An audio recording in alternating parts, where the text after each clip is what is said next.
I'm scared. I'm scared of myself when I start talking about Tetris because I don't know who I am when I start talking about Tetris. Internet wants you to know a little about everything, A headline here, a trending topic there, just enough to have an opinion. but never enough to understand. This is You Know Too Much. A show about the opposite. The people who go all the way down the rabbit hole, The collector, the overthinker. the obsessive. This is You Know Too Much. I'm Dolores, and I know too much about one simple game that has stayed iconic for decades because I am obsessed with it too. And today we're talking all things Tetris. From falling blocks and split-second decisions to the strange magic behind one of the most iconic games ever created. I'm Eva McCluskey. And I'm Pamela Busick Kim. We're joined by someone who truly knows way too much about it.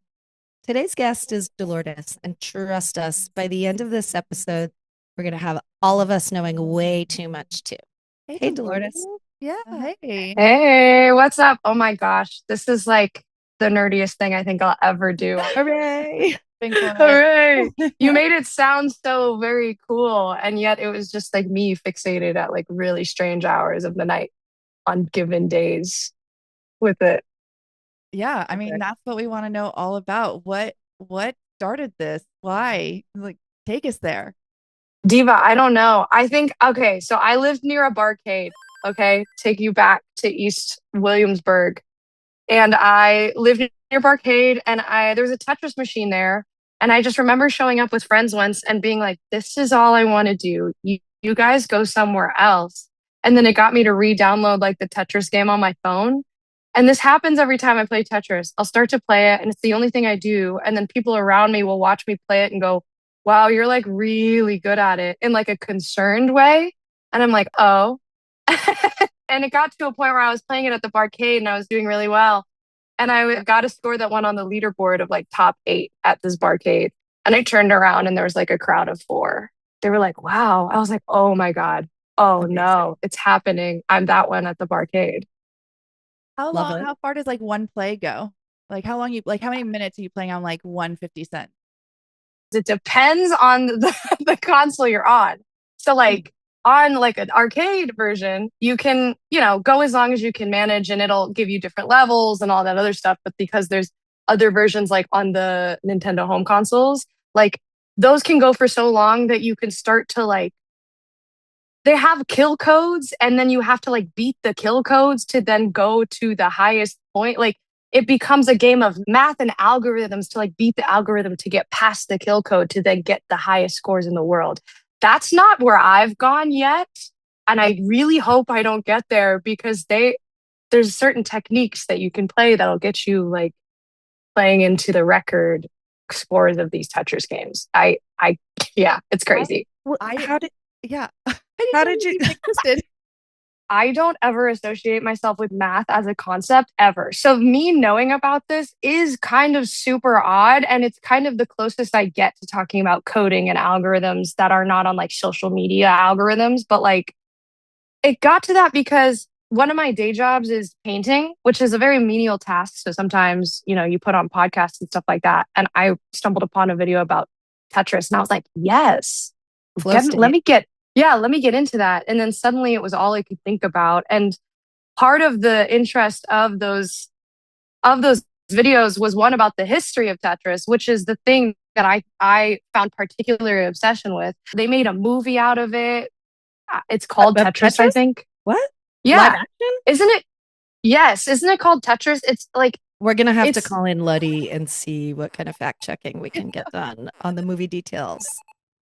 I have oh my God. I'm like sweating. This is the most vulnerable thing I've ever done. I'm like half naked on stages and me talking about math and algorithms is making me sweat. It's obviously dramatized, but it's an international licensing battle between corporations that are trying to get the licensing for Tetris from someone who's in the Soviet Union. The Soviet Union, which does not function in capitalism, meaning one of them is communist and the other one is capitalism. So that's a whole saga in and of itself. It feels like a reality TV show the way that timeline went down. If you wanted to hear about the timeline, I'm like, just keep. I know this. Bring it. This is the point of the podcast, and I understand that, and yet I'm scared. I'm scared of myself when I start talking about Tetris because I don't know who I am when I start talking about Tetris. Okay. It was invented by a guy named Alexei Pajitnov, grew up in the Soviet Union. His mother was a journalist that reported on movies, and his dad was a philosopher and a writer who is also a dissident of the Soviet Union. So that already says a lot about a mind who functions outside of the circumstance, right? Yeah. Grows up to be a computer engineer. He works in, a government conglomerate because that's how the Soviet Union kind of works. If I ever use the wrong words, you'll know what I mean. But he's working for the government. He invents Tetris at this government agency. He can't sell it because that's not allowed there. Eventually, it gets burned a bunch of copies. Everyone's obsessed with it at this place. This whole is a building's computer? It's on a computer, and they can burn copies to put on other computers. So it's functioning on computer systems. Amazing. So they're able to share it via physical copies. It somehow gets to Hungary because people were like on a floppy disk? Yes, I think that means floppy disk. My dad was actually a computer engineer. So I did have a large, clunky home computer with floppy disks at one point in my life. Robert Stein, who is an owner of Andromeda Software, he goes to Hungary, sees this game getting played in the corner of their tech building, and is like, what is that? Can I get the licensing to that? And they were like, actually, it comes from the Soviet Union. We can't deal with that. You got to go behind the Iron Curtain. So he goes, or he sends a telex, which is a fax. Yes. A fax. Yes. I know what that is too, guys. I got you. So he sends a fax over to the creator, and the creator is like, oh, yay, I kind of want to sell it. But there's a language barrier. So he kind of says something like, we're interested. And Stein takes that as yes, I get to license it. Yeah. Because printing money. Right. This could have been manipulative. It could have been dumb. Either option is not that great. Innocent, lost in translation, could be anything. Of course. As businessmen are known to be innocent these days. Yes. He goes to Microsoft in the UK, which is a software division of, you guessed it, Maxwell Communications Corporation. Robert Maxwell, who also owns Spectrum Holobyte in the US. So he's a part of two different tech subsidiaries, if that's the right word, in different countries. Stein still doesn't have this actual deal. And then he's trying to get the deal, and then the Soviet Union steps in and is like, stop. What are you doing? What do you mean? And he was like, oh, I'm just, he's trying to work it out. He eventually finds a way for them to say, okay, you get it for PC only. And he was like, that's fine for now. And he keeps moving. He keeps moving like everything is okay. There's no signed contracts. These are all considered verbal agreements. With the Soviet Union? Yeah. I mean, yes. Let's just send a fax, That's what I'm saying. I'm like, what do you mean? How is this happening? So he signs a deal. Meanwhile, everything's going on the market. Ignore me. Tetris is going out in all of these countries, regardless. And yet the deal is still in limbo. Eventually, he makes a deal with what becomes another entity in the Soviet Union. It's called Elorg. They eventually make the deal to say on the contract, it says different types of computers. Remember that, because that is a difficult phrasing, especially in the late 80s, where there are Game Boys. varying definitions of different types of computers. What is a computer? Because it's a shifting definition, which is a part of why I think this story is incredibly intriguing, because we don't even have the proper definitions for these things that we're making contracts about. Yeah. So he calls his colleagues. Robert Stein is like, yay, we're good. They're like, you have arcade and handheld rights? And he's like, yep, totally. They're on the way. Sure. Yeah. They're in the telex machine. Yeah. Yep, totally. And we'll be right back after this. We spotted big ad agencies staffing their accounts with untrained children. That's why Tiny Ad Agency puts the founders on every assignment, so you get brand stories. Get Tiny today at tinyadagency.com. Hydration has been over-designed. That's why Ooze Birch Water is a return to simplicity. 100% organic birch sap, nature's version of reverse osmosis. Learn about Ooze at Drink Ooze.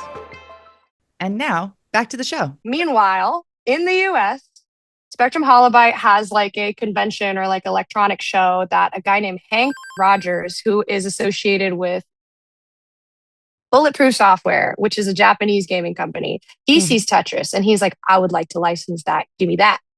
And then he tries to do a deal. And meanwhile, they were like, you can't. It's already sold to Atari, which is another company to this ownership battle. He goes to Atari, the president of Atari. He essentially stalks the president of Atari in the parking lot and is like, can you give me a deal? The president's like, sorry, dude, already gave the arcade rights away to Sega, which is all of the arcade games you'll see. If you see them now, they're all Sega machines. But he was like, I'm willing to sell console rights. And it eventually works out that he gets Nintendo in on the deal. They start to do home console rights. Meanwhile, remember, all of this hinges on the deal with Stein that is kind of real, kind of not.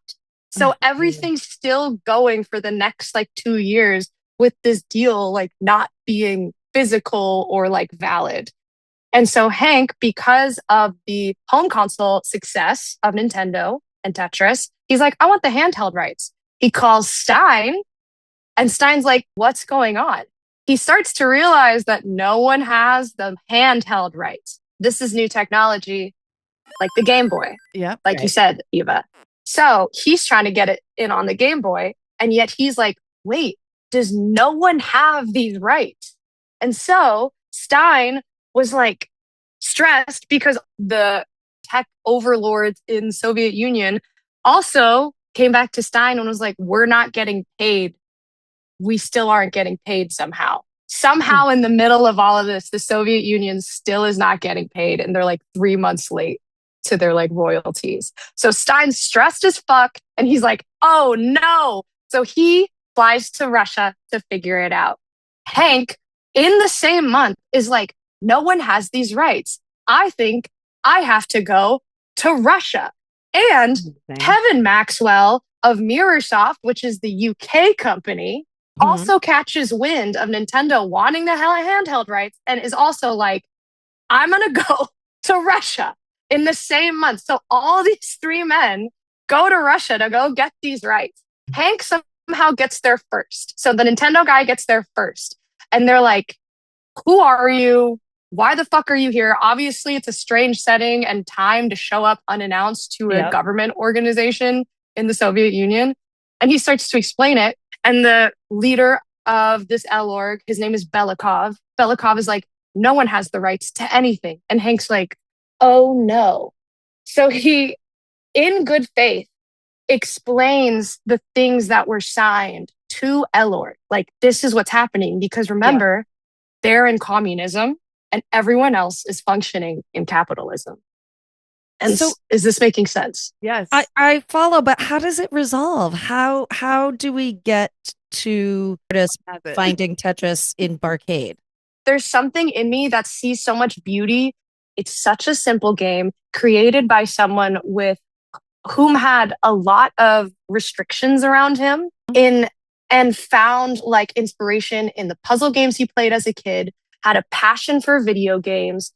And so many huge bigwigs are fighting over this extremely simple universal game, which is put the blocks in their place and have them disappear. And the part in my brain that really likes it is the fact that when you solve the problem, they disappear. And I find that super sick and calming within this little brain palace of mine. And I think it's just really cool, the fact that it's so dramatic and like ridiculous just to get this game that really is advertised for everybody because it is for everybody. Is this making sense? It's making a lot of sense. And question, follow up. Yes. Yeah.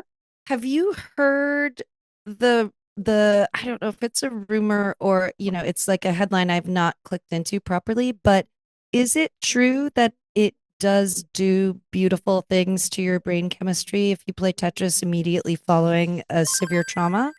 Yes, that is correct. I'm not making that up, really? right? No, you're not making that up. I can't say I know the specifics about why that is. I think it has something to do with allowing your brain to like organize and compartmentalize in a sense. There's something spatially related and something that has to do with organization and compartmentalization that all goes with these things. And if you go look at like my bookshelf in my living room, it is Tetris. I like have books turned like, to books and games turned just because there's so much order, like random shapes to me. And so I think like that's a huge part of the beauty that I see in Tetris. Yeah. I mean, I love how you put that all in perspective. I do have to drive us back to, so the three dudes go to Russia. What happened? Did they all get the rights? So you were like, wait, what about the three dudes? And please don't leave me hanging about the three dudes in Russia.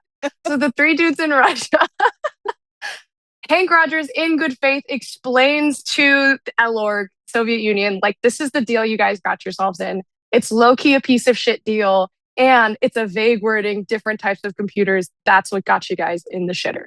And so none of these three dudes are lawyers, right? I guess.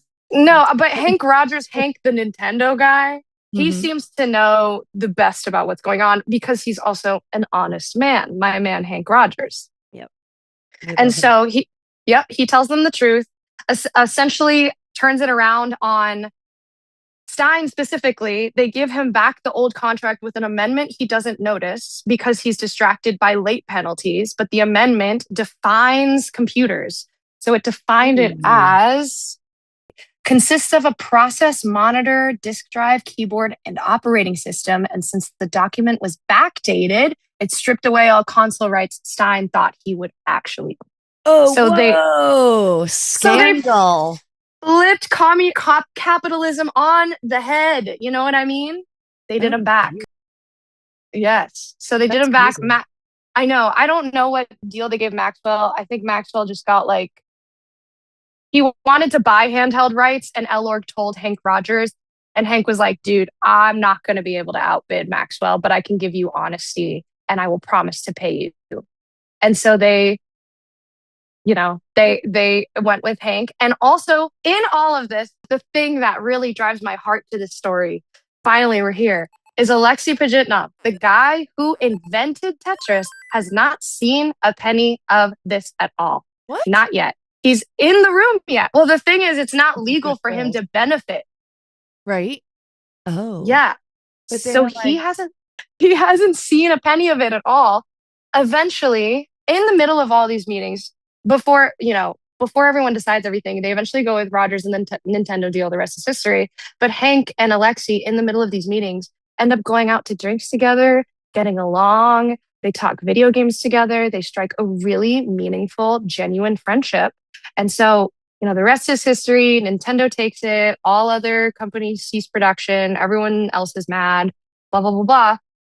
In like, after all that happens, Hank finally has money like 4 years later to help Alexei Pajitnov relocate to Seattle with his family. And then I think 4 years later in like 95, fact check me on that, 95, he and Alexei Pajitnov, the original creator, and Hank Rogers are co-owners of the Tetris company. And he got all the royalties that he didn't get to get in the end. Oh, we can exhale. Thank goodness. I know. I'm really hanging on the edge of our seats there, but like that is beautiful. There is so much beauty in Tetris. I love that resolved for them. I know. And I think it's like one of the few stories in like business and legalities and bullshit that like the little guy came out on top, and like how it ended how it should have, with people in good faith and the guy who invented it, who like, created something out of nothing. And I think that's really beautiful. So every time I'm playing it, I'm like, for you, Alexei Pajitnov. I love it. I think it's awesome. Yeah. When you first discovered Tetris, how long was it until you went to go read up the history, etc.? It's probably like a week. I think I was just playing it a lot. And so I just had to read up on it because I was like, are you joking? This like tiny game that takes up so much time in my life, actually, like, I'm actually just like everyone else in the world fighting to like play this very simple game. And it's like, no wonder. Yeah, that's yeah. But I also just love how you sort of like compared it to like real life, how we're all sort of drawing within the lines, but everyone can draw differently. And the satisfaction of having a row disappear when you've completed it. Yeah, I think also all of those things are really, I don't think I've ever really thought about Tetris like that ever before. And I play a lot of it, but yeah, I think that's really gorgeous and beautiful. Yeah. Good. I want to be able to put real life problems in the Tetris engine. And I have said that before. I would love it if I solved them and they just disappeared. That'd be super sick. And then they gave me more points and I can get a high score. I can feel all of it. All of it. It would be super sick. Oh my God. Yeah, I appreciate you seeing so much beauty in what is kind of one of the weirdest left turns in my personality I could imagine, because this just doesn't align with anything else I'm interested in at all. Do you play Tetris before you go on stage? I don't. I honestly, I think I don't play Tetris as much as I advertise right now in this conversation. But every time I do, it is for like 2 hours looking down on my phone. And like I have gone to barcades in the day and been the person with the backpack. Yep. And stood there. So I haven't played them before a show. That's why I'm like, I really can't express to you why or how I got here in terms of this fixation. It is genuine and random. Yeah. Love this though. I feel very full. I feel very full from the conversation. Yeah. In a good way. Good. Yeah. Thank you so much for telling us your, like, what you know too much about and sharing with us. And even if it is a left field, it probably integrates it far more into your everyday life than you probably realize in your brain space. I know. I wish I could articulate it and zoom out and explain to you why it like helps me create and be a person. But sometimes the things you're fixated on don't really have an explanation besides, you know, just another detail about your character and who you are. So thanks for making me feel comfortable to get a little bit crazy. No, we love it. That's what we're here for, you know? Yeah. If you enjoyed this conversation, please subscribe, leave us a review, and share this episode with someone who'd love it. Explore more episodes and behind-the-scenes content at youknowtoomuch.media. Follow us on Instagram and YouTube to keep the obsession going. Thank you so much, Dolores. Thank you. Thanks for having me. This was amazing.